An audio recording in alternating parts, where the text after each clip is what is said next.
Here, especially on such a nice day when we could be in the gardens, but I'm glad you're here. We've had a few false starts with our teas this year, as you know. We've had two canceled because of the house needing to be used as a writing area for faculty, which is great. Harriet would definitely approve of that. But it interfered with our teas a little, so I am considering going back to the third Thursday of the month, but I haven't decided. So just keep checking campus groups or however you found out about the tea. Let's see, our next tea, having that been said, we may not have a tea in May. May is a really busy month here. And I'll be going out to Cincinnati in the middle of the month to speak at the Harriet Beecher Stowe house out there. And I'm excited about that, and I'm going to a number of museums, the John Rankin House and the John Palmer House.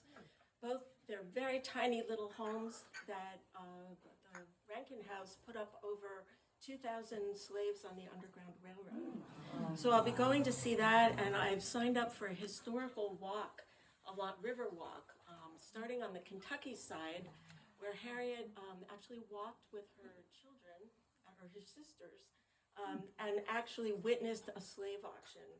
And it's one of the really raw memories she has that she could write from when she was writing Uncle Tom's Cabin. I realize I haven't been to every tea, but could you say in one sentence why she lived out there or how long she Yeah, she was there. Her father was hired as the president of Lane Theological Seminary in Cincinnati. Harriet was 21, her sister was 11 years older, and they were both running Catherine's School in Hartford. And they moved out with their father to live in Cincinnati. And so she ended up getting married there to her husband Calvin, who went to Bowdoin and then was hired to come here to fill in for 2 years to teach religion. And so I'm going to get to see where she was and the things that she saw. And our June tea will all be about that. Kathy, is there a Harriet Beecher Stowe Society? And if so, how large is that in America? And there is a what Stowe events do Society, they and they put on a symposium every 10 years. They put one on the week before I moved to Maine. And they're putting on one, I believe, next weekend at Trinity College in Connecticut. You can just look up Harriet Beecher Stowe Society. I'm flying tomorrow morning to Florida to visit my mother, and I didn't have that on my calendar when I ordered my tickets, so I'm going to miss it. It's only every 10 years. So. Oh my! But look that up, and then so the house in Cincinnati where I'll be speaking is a museum. If you're ever in Hartford, Connecticut, it's right off Route 84, and that's where she lived the remainder of her life and died there. So all of her things are in that house, right next to Mark Twain. So, yeah. All right, just a couple quick announcements of things, that I wanted to tell you about, and some that I've been told to tell you about. The first one is parking. When you come in each time for a tea, the first 3 rows where all the white vehicles are, that's where the Bowdoin Fleet parks. And if you're there, they've threatened to give tickets, so I'm sorry about that. 3 rows this way, and then around behind Stowe Inn is fine. I just wanted to briefly mention that the Maine Maritime Museum has an exhibit, and I don't know if any of you have seen it. It opened last September. It was 2 years in the making with a lot of very smart people and creative people putting it together, and it's called Resounding. And I was there last week with a group of facilitators that I work with, and it was really fascinating. A sounding is the way of measuring the depth of water to navigate, and the title Resounding is like remeasuring our history and really thinking about where we've come from, and it's especially from a Black and Indigenous perspective. Very good. It's going to be around for 2 years, so you'll have a chance to do it, but I very highly recommend it. Our Stowe book group, which I think this is going to be our 5th time of running it, is going to start next month, and a lot of the same people that have been in it from the beginning are coming back. but we have a number of slots open if anyone's interested. And if you are, you can see me afterwards because I have the list of the books that we're going to be reading. 6 books on race between now and the end of the year. Tess Chakalical, who's a professor at Bowdoin and one of the people that's responsible for this house still standing, she started a podcast called the Dead Writers Podcast. I don't know, do some of you know about it? She was over here yesterday and she asked me to put these bookmarks out. It's starting season 2. Season 1 was just dead authors and the homes that they wrote in here in Maine. Season 2 is going to be focusing on that in Massachusetts. But you can just Google Dead Writers Podcast. Stowe House was the first one. They were the pilot episode, and they're fun. Okay, so the inspiration for this tea came actually last time when I was talking about Harriet's Mandarin years. And I was talking about one of the books that I had used to research the time that she was in Florida. And it was called A Summer of Hummingbirds. I don't know if you were, yeah. It was called Love, Art, and Scandal in the Intersecting Worlds of Emily Dickinson, Mark Twain, Harriet Beecher Stowe, and a whole bunch of other literary luminaries. And when I mentioned Love, Art, and Scandal, I got a rise from the audience. Okay, know my audience, so I thought, well, this would be the time to introduce this subject, which you may have read about. I wrote this juicy little introduction to this talk on campus groups. And my partner, Jeff, said, if I don't make it here, I can always, it sounds like the back cover of a Harlequin novel. So I can write a romance or something. So to dive into what we're doing today, I just want to show you some of the sources that I used. I've been studying this for about 4 months. And some of the books that I used were the old standby. This one, Harriet Beecher Stowe, A Life, by Joan Hendrick. It's kind of the Bible of Harriet's life. You can't go wrong. If you're looking for something, you'll find it in here. And I used chapter 26, which was called Women's Rights and Women's Wrongs. Then the other thing that I used was, this is an article that Harriet wrote in September of 1869, I believe. She wrote it for the Atlantic Monthly, and it's really what started this whole kerfuffle. It's called The True Story of Lady Byron's Life. And you can download it offline as a PDF, or this was the actual way it appeared in the Atlantic Monthly. It's about 40 or 50 pages, so I used this. This created such a firestorm, as I will tell you about, and controversy. People were so angry with Harriet for having written this that she felt like she had to defend herself. And in the same way that after she wrote Uncle Tom's Cabin, which was highly successful but got a lot of criticism, after that book came out, she wrote a book called The Key to Uncle Tom's Cabin, explaining in great detail with articles from magazines and newspapers of the day. The things that she had written about actually did happen, and in many cases they were worse than she had described it in the book. So the key to this article is a book that she wrote after she got so much criticism called Lady Byron Vindicated, A History of the Byron Controversy.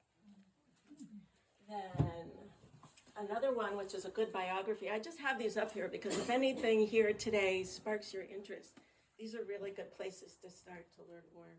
Lady Byron and Her Daughters by Julia Marcus is a really good biography.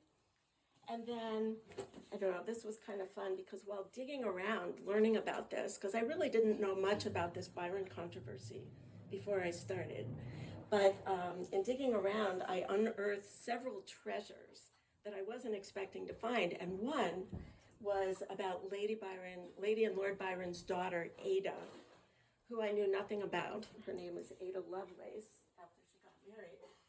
She is the most fascinating person, and I got off on this little tangent. I said, I have to know more about this woman. I need to read a biography, and of course I didn't have time. because I discovered her last Thursday. But I ordered this young adult book on Ada Lovelace. She is the first computer programmer. And she was this about 100 years before computers were even invented. She was the most amazing mathematician.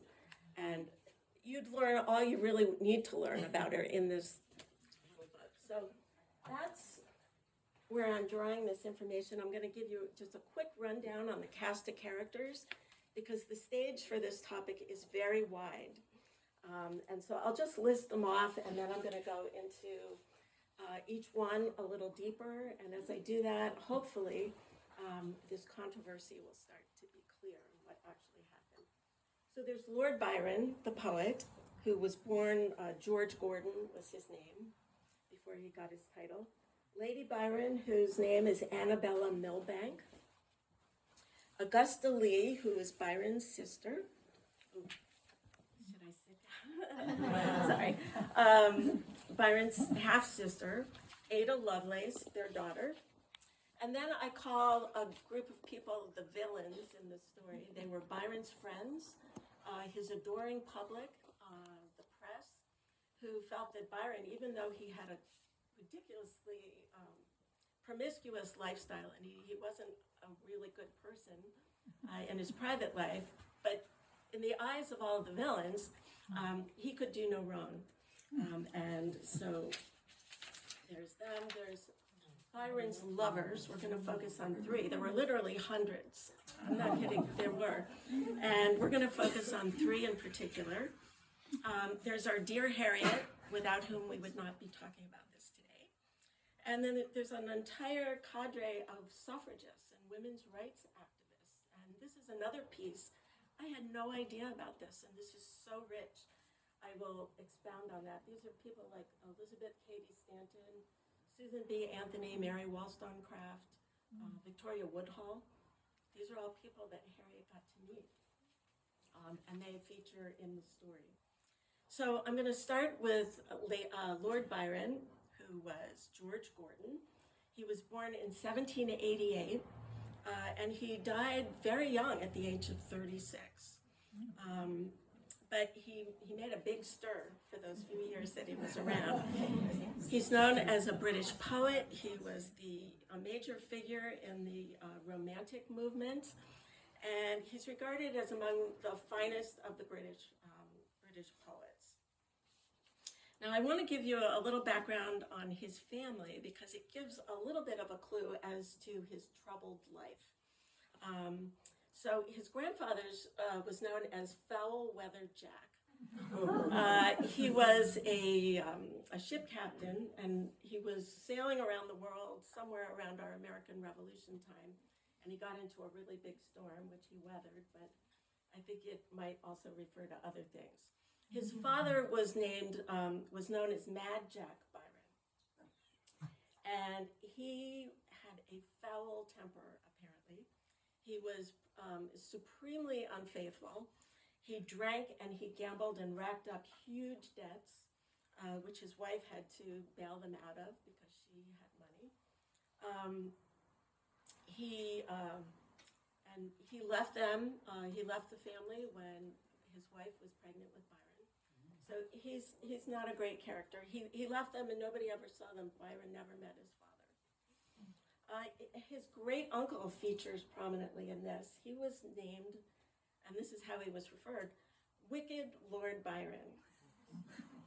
He died when George was 10, and Byron was his only heir. So he inherited the title of Lord Byron at the age of 10, and also his uncle's seat in the House of Lords, which he couldn't take at the age of 10. He was eligible at age 21.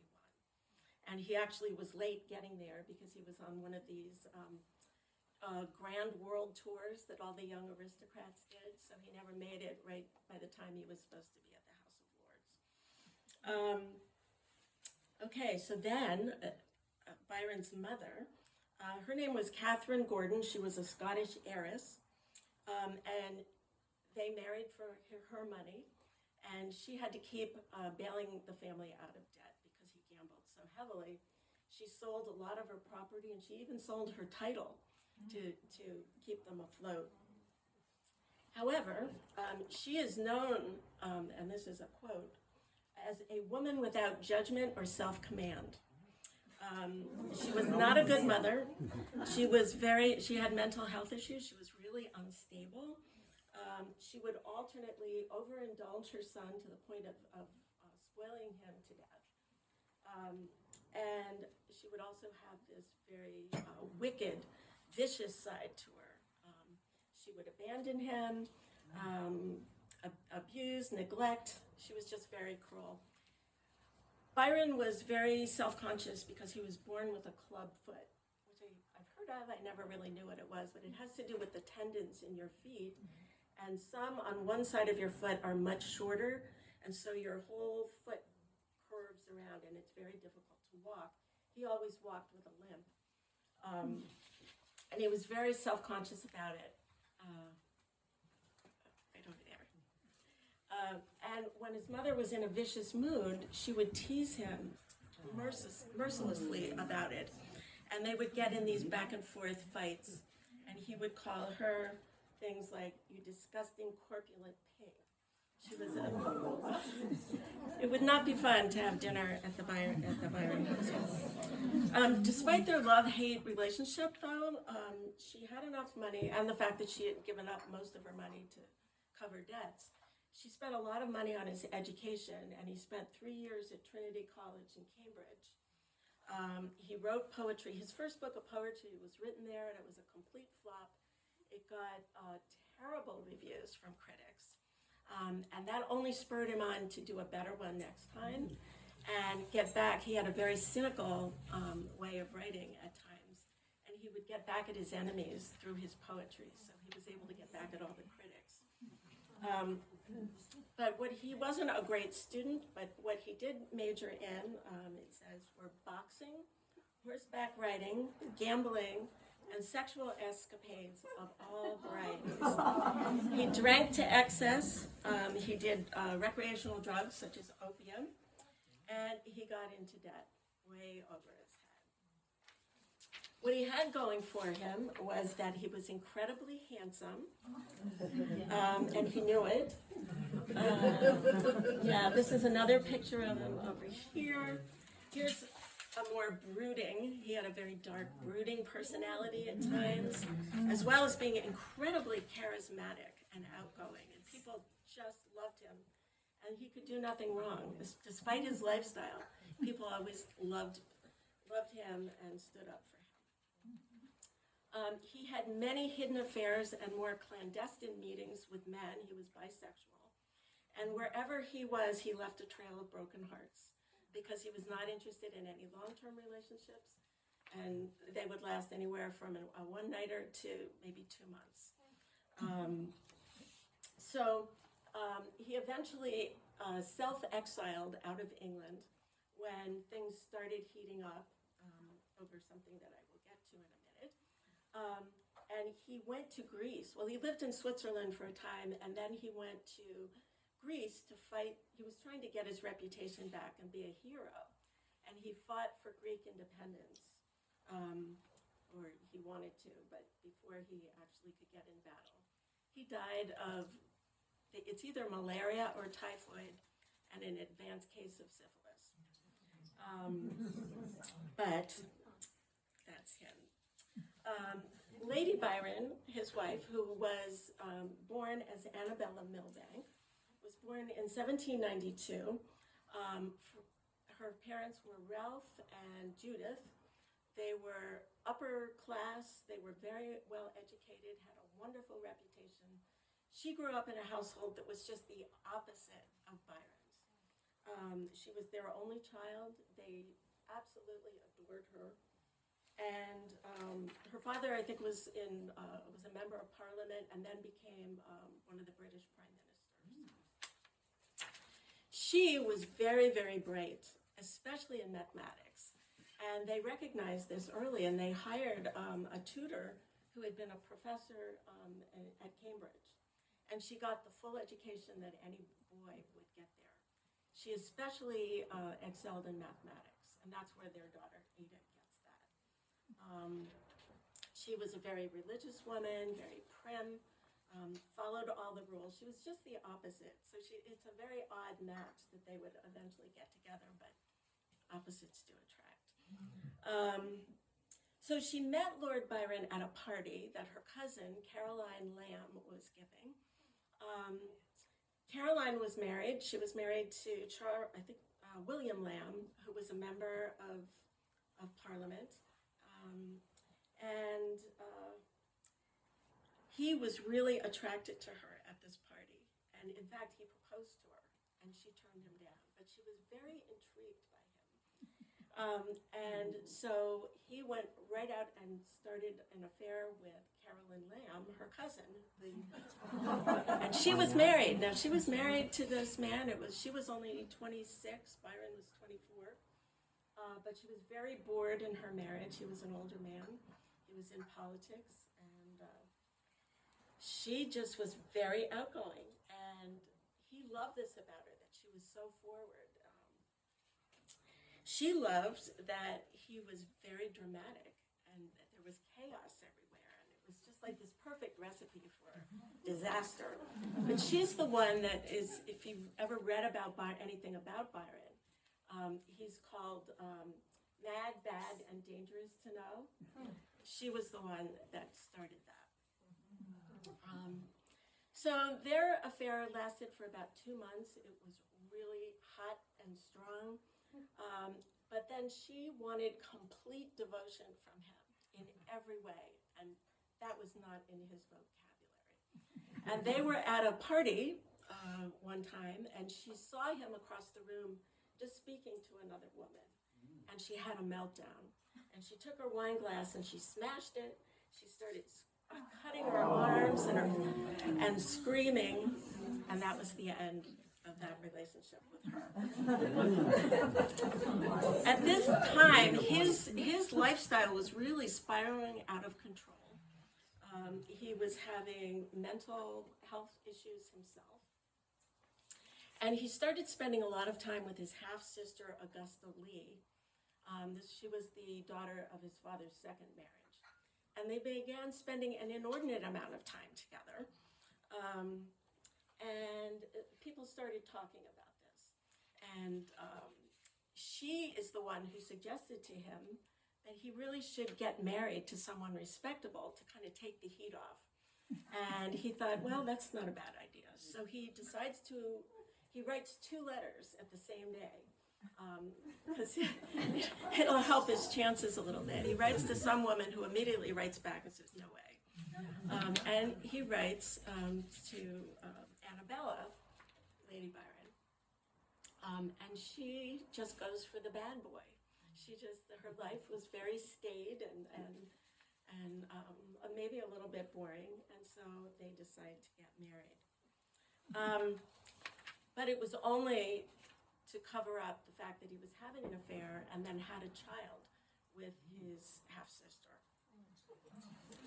So they get married, and on that afternoon, they're driving in the carriage, riding in the horse-drawn carriage to his estate, and he changes on a dime like that, and he is vicious to her, and just absolutely so mean, and she writes about it, but he gets out of the coach at their house when they arrive, and he immediately pushes ahead of her and storms into the house.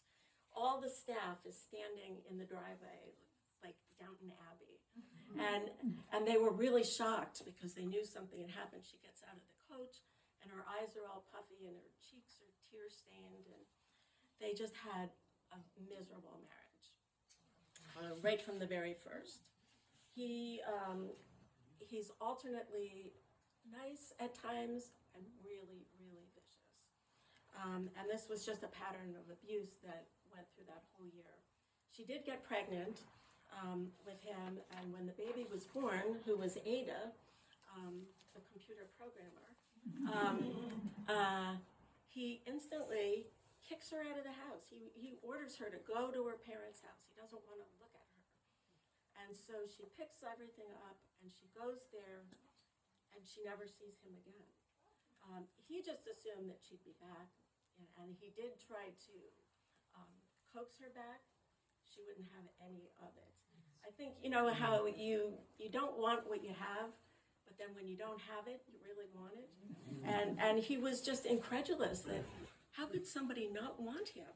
You know, everybody loved him, and he couldn't get his wife to come back. And she had money, and she put it in for a legal separation, which was not something that women did back in that day.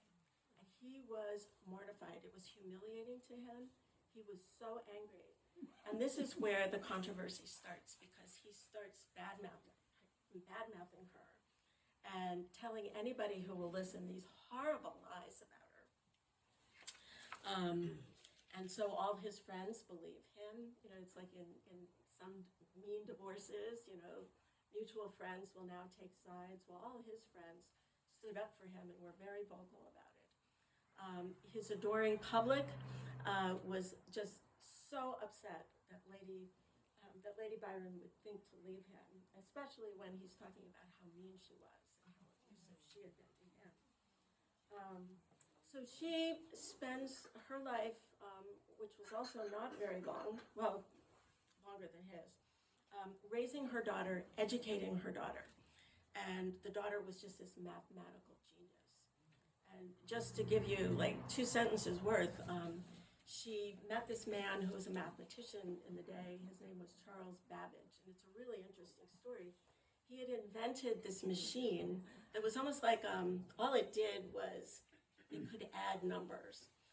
It was this mechanical machine that he called the analytical machine. And she met him, and he was so taken by her intelligence. And they spent a lot of time together. There was never any connection between them except professional. And she just took off with her in her mind.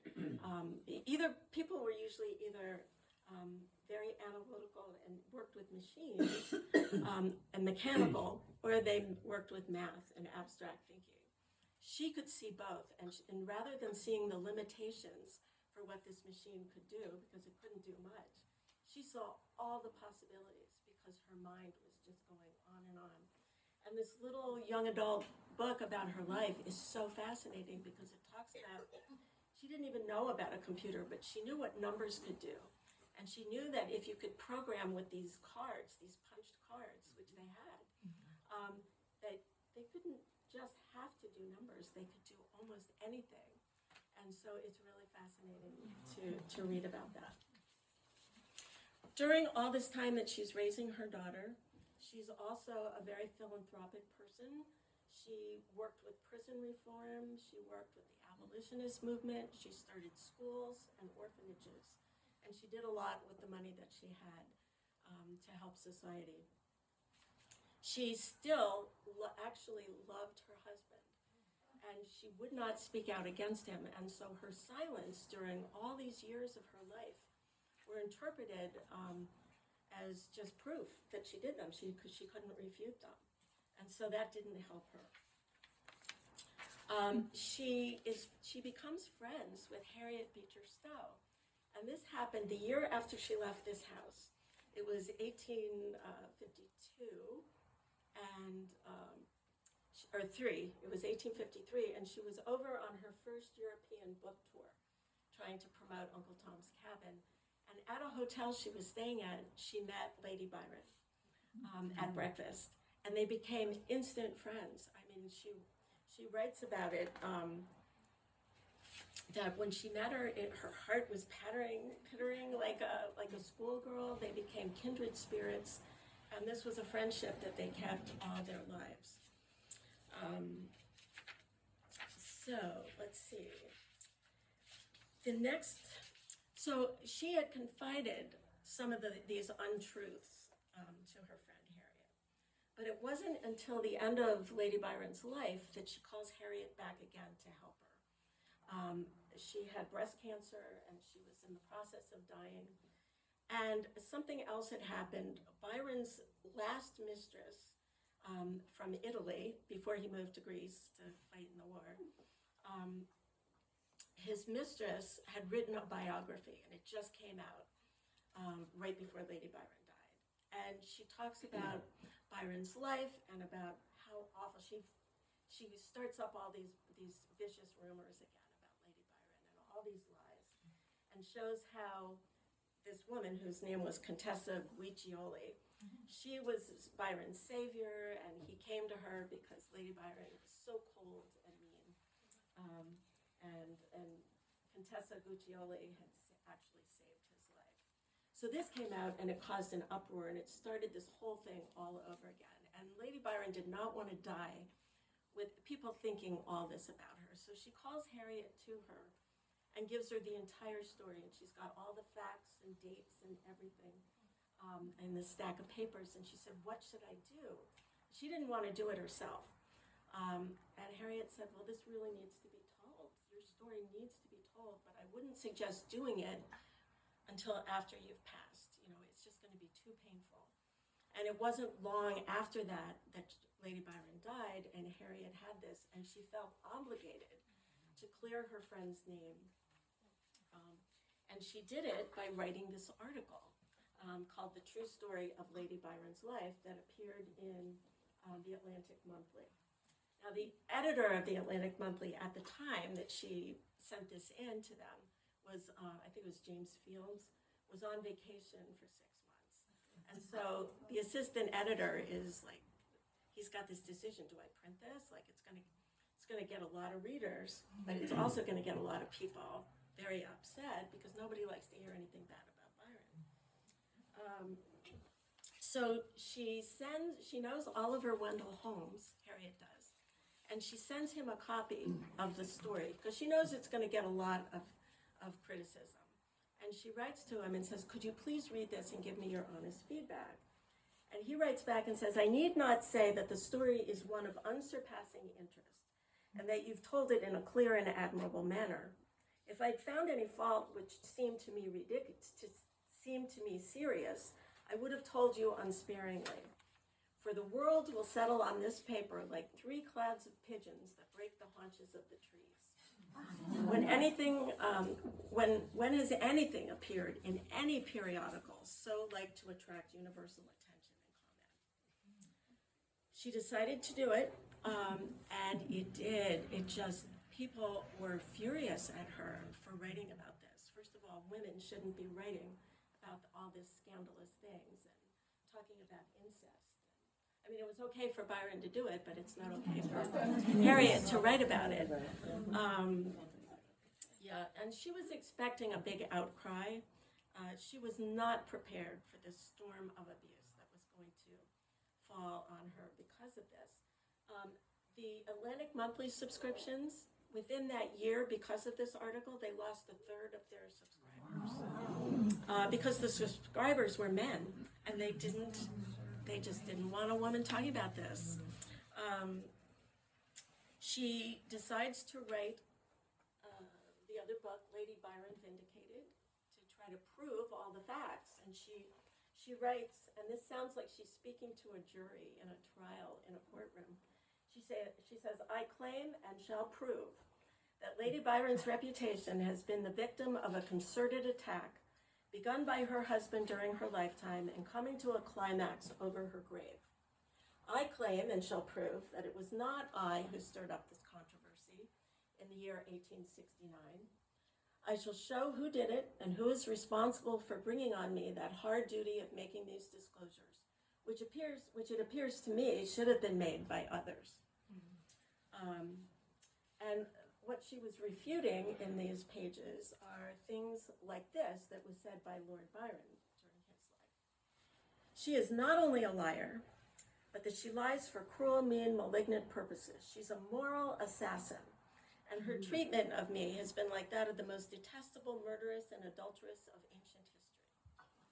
She has learned to lie skillfully and artfully. She equivocates, says incompatible things, and crosses her own tracks.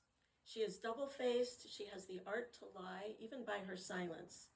She has become wholly unscrupulous, acquiesces in everything, no matter what, and tends to the desired ends. And that end is the destruction of her husband. And Harriet's literary career actually plummeted after this. I mean, she did continue to write, she sold books, but people never thought of her again in the light that they had when she had, after she had published Uncle Tom's Cabin. So let's see. Who came to her aid? Well, it was the suffragists, these women. It was amazing. Elizabeth Cady Stanton, Susan B. Anthony, that whole crowd, because they were really at the peak of their fight for women's rights. And they had made marriage and divorce and sexuality part of the platform and one of the topics to debate. And this is the first, so they came to her aid and were supporting her. And it's good for you for doing this. You know, it's about time. And this is the first time that Harriet ever started reading articles in newspapers about women's rights. And it's interesting because a week or two ago, over at the writing room, I had a homeschool family. These kids were so bright and so well read. And one of them asked me a question, was Harriet Beecher Stowe a women's rights person? And I had to think about it because I said yes and sort of no. And the story was, because the way I felt about that was that she and her sister both felt that women's place was in the home. Men were educated for one profession, and they did it. But women got married, had families, and were raising the next generation of the Republic. They had the most important profession of all. They had to do everything, from be bankers of their finances. They taught the kids. They were spiritual advisors to their children, the architects of their home. They did all the professions, but they weren't trained for it. And so Harriet and her sister Catherine wrote this book called The American Woman's Home, which was really like a home study course on how to do this very important job. But she didn't believe that they should work outside the home after they got married, except for writing. Writing was okay, and teaching, and she did both. So in a way, that seems kind of archaic in today's, but from their way of thinking, it was only the women who could do this important thing. But now she starts reading these articles by these women who are becoming friends of hers, and and I never realized this, she's really changing her thinking. She is very open-minded about so many things, and I knew that because I've talked about how she and her sister would go take the water cures, and they were into magnetism and seances. Any new thing that came down, they would try it out. They were very open-minded. But this period of time with these suffragists and women's rights activists, she started reading, and it was a crucial moment for her. And these women, her friends now, were saying white women are subject to sexual humiliations in the privacy of their own bedrooms. Husbands' conjugal rights gave them unrestricted sexual access and politically kept women in their place. And Stanton wrote, tyranny on a southern plantation is far more easily seen by white men in the North than the wrongs done to the women in their own households. So she reads an article or a book by John Stuart Mill, The Subjugation of Women, and she says, it has wholly converted me. I was only right in spots before, and now I am all clear.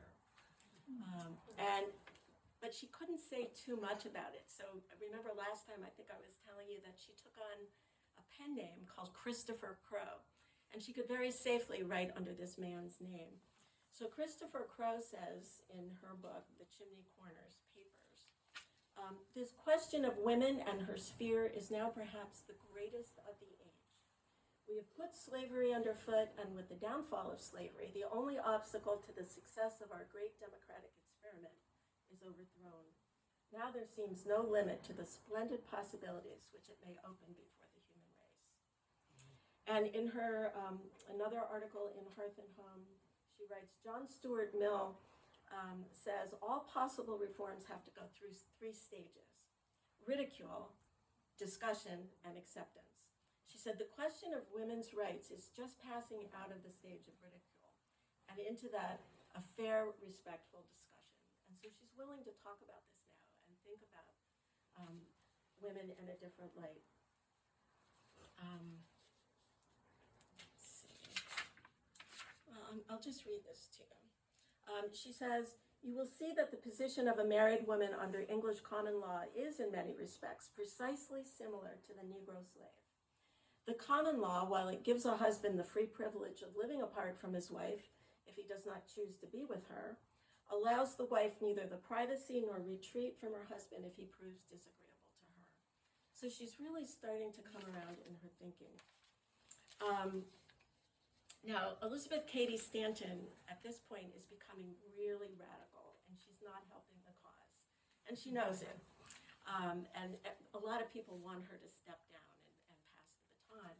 So she feels that if Harriet Beecher Stowe and her half-sister Isabella can take up the reins, then she can relax, things will be in good hands. And so she writes, "We are through the wilderness," this is Stanton, "and now if Mrs. Hooker and Mrs. Stowe will take it up, one of them to be president of the National Association, and the other one the editor of our paper, The Revolution, no one would rejoice more than I." Now, they're intrigued by this, Harriet and Isabella, but they grew up rather prim and proper. They were New Englanders, and they can't see themselves writing for a newspaper called The Revolution. They don't feel like revolutionaries. And so they asked Stanton and Anthony if the name could be changed. And they get a response back. They said, "After 2 years of hard work to launch The Revolution, we are not prepared to rename it. The establishment of a woman on her rightful throne is the greatest revolution the world has ever known or ever will know. A journal called The Rosebud, for example, might answer for those who come with kid gloves and perfume to lay immortal wreaths on the monuments which sweat and tears and lives have built. But for us, there is no other name than The Revolution." So they do not step up to those roles, but Stanton keeps referring to them. She wants to keep them in the forefront because they help the cause. That they are the principal contributors. And they did write, but they were not the principal. About this time when and I'm just about done, when people are not accepting her, Stowe, and her writings in the way they once did, something very interesting happened that I also didn't know about. And that's her brother, Henry Ward Beecher, who was a pastor, very famous preacher, the most famous one in America at that time. He bought a newspaper, and it was called the Christian Union. And it basically became a Beecher newspaper. It's so interesting. And it was the platform where they could all write. Edward, her brother Edward, wrote on systematic theology and church history. Her husband Calvin wrote on pastoral theology and the New Testament. Charles wrote on sacred music, rhetoric, and oratory. Harriet contributed to her travel articles that we talked about last time, her time in Florida, and also current events and scriptural meditations. Her sister Catherine wrote the education column. I have to see if I can get a copy of this newspaper. It really sounds good. Sister-in-law Eunice had a column called Motherly Talks with Young Housekeepers. And then Henry did the editorials. So those were the kinds of things that she spent her time doing. She also wrote something called Footsteps of the Master, Little Pussy Willow, and then the book Palmetto Leaves, which was her travel articles that brought people to Florida. So I just thought that was a fascinating thing because the suffragists, they kind of used her. They supported her, which was great, but they also kind of used her name to try to forward their cause, which was good too. But just a very interesting thing. I had no idea that the Byrons were connected with her at all. Yeah. Where was the newspaper distributed? Was it just locally in the area where she lived? Or I don't west? know the circulation. I know, he was down in Brooklyn, New York, and his things did have a wide circulation. I mean, he was so famous. And In fact, and also infamous, this is another juicy one, and I did this talk once. It was the scandal of the century at that time, where Henry Ward Beecher, who's this very prominent pastor, there's some impropriety with a woman, the wife of one of his parishioners, and it causes this huge scandal, a trial that goes on for more than a year. And it was on the front page of every newspaper for a year, where had it not happened, there would be all these articles about Reconstruction. I mean, all this other stuff that got relegated sort of to the middle or the back of the paper. So it was a really, really big thing. But I think it was more than just because the Harriet was living in Connecticut. Other brothers and sisters were living all over in different states. So I think it had a wide circulation, but I will find that out. That's a good question. Yeah. Any else? Yeah.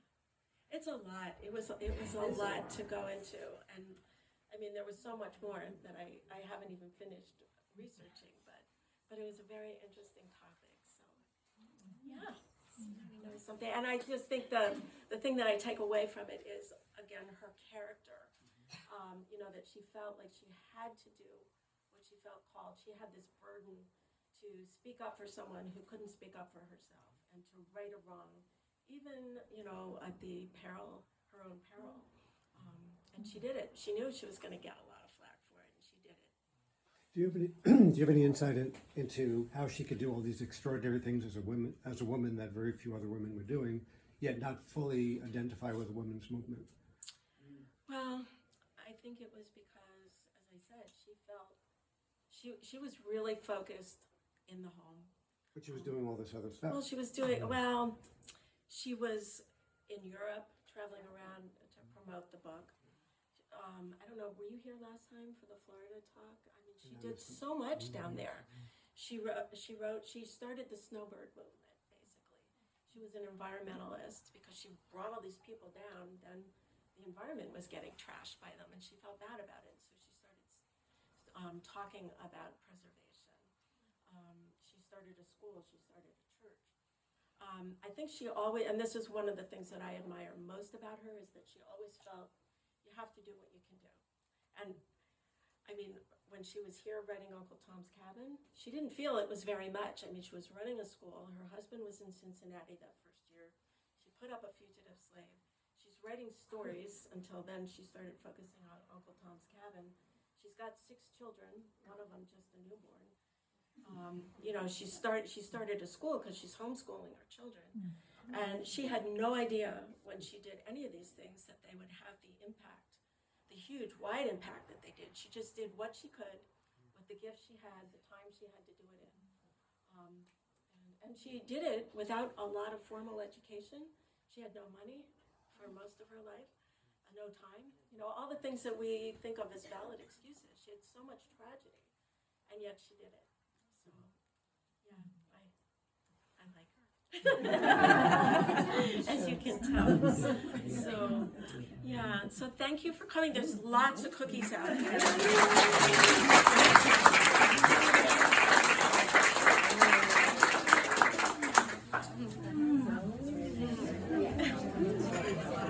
Yeah.